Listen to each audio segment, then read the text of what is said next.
గౌతమ్కి black ticket ఇవ్వాలి అనుకున్న వాళ్ళందరూ చేతులు పైకెత్తండి.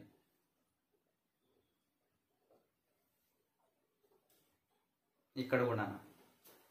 ఇంకా టేస్టీ తేజ అలాగే గౌతమ్ ఇద్దరు డిస్కషన్ ఉంది కదా, దాంట్లో టేస్టీ తేజ మొత్తం చూపించారు. ఆ తర్వాత గౌతమ్ కృష్ణ ఎక్స్ప్లెనేషన్ ఇచ్చాడు, దాన్ని లేపేశాడు.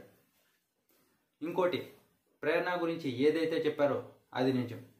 మాటలు కనుక సరిగ్గా ఉండింటే ఖచ్చితంగా ఈ సీజన్ విన్నర్ ప్రేరణనే అయ్యేది. నేను ఫస్ట్ 5 వీక్స్ విన్నర్ ఎవరంటే 1 ప్రేరణ, 2 నబీల్, వీళ్ళిద్దరి పేర్లే చెప్పారు. అలా ఆడారు ఇద్దరు.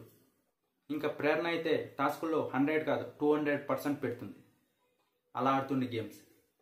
కానీ ఈ మాట ఏదైతే రాంగ్గా యూజ్ చేస్తుందో ఆడిన గేమ్నంతా కప్పిపుచ్చేస్తుంది. అది మూడు కంట్రోల్ చేసుకొని ఉంటే ఖచ్చితంగా విన్నర్ అయ్యేది. ఇంకా ఆ చీఫ్ ఏదైతే ఉందో అది అనవసరంగా అయింది. అక్కడే అర్థం బ్యాడ్ అయింది. ఆ చీఫ్ కాకుండా ఉండింటే ఖచ్చితంగా బాగుండేది, విన్నర్ కూడా అయ్యేది.